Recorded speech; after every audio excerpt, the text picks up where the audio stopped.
The Saturday evening shooting of 3 young Palestinian college students visiting Burlington on their holiday break was one of the most shocking and disturbing events in this city's history. After a shooting in Vermont left 3 young Palestinian men scarred forever, at least one of them still in critical condition, the suspect now charged with 3 counts of attempted second-degree murder. 48-year-old Jason Eaton was arraigned in Burlington this morning. He pleaded not guilty and is being held without bail.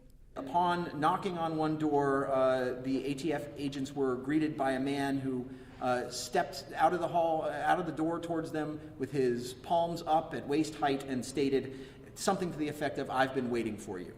The ATF agents said, "Why is that?" And the gentleman said in some substance, "I would like a lawyer." The 3 victims, each 20 years old, are Hisham Awartani, a student at Brown University in Rhode Island who now has a bullet lodged in his spine. Kenan Abdulhamid, a student at Haverford College in Pennsylvania, was shot in the glute.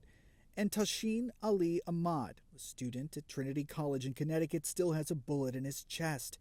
Police say the students were walking down the street Saturday evening while visiting one of their relatives for Thanksgiving. They were speaking in a mixture of English and Arabic, which is their wont.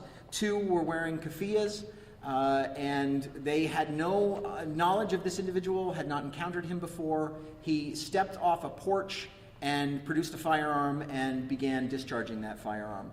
Amid rising reports of targeted violence against Jews and Palestinians since the outbreak of the Israel-Hamas war, the shooting immediately prompted calls it should be considered a hate crime. I believe the families fear that this was motivated by hate, that these young men were targeted because they were Arabs, that they were wearing keffiyehs. I think that is our fear. Federal officials investigating whether it was a hate crime in the eyes of the law. Family of the victims say they thought their loved ones would be safe here. Kenan grew up in the West Bank, and we always thought that that could be more of a risk in terms of his safety, and sending him here would be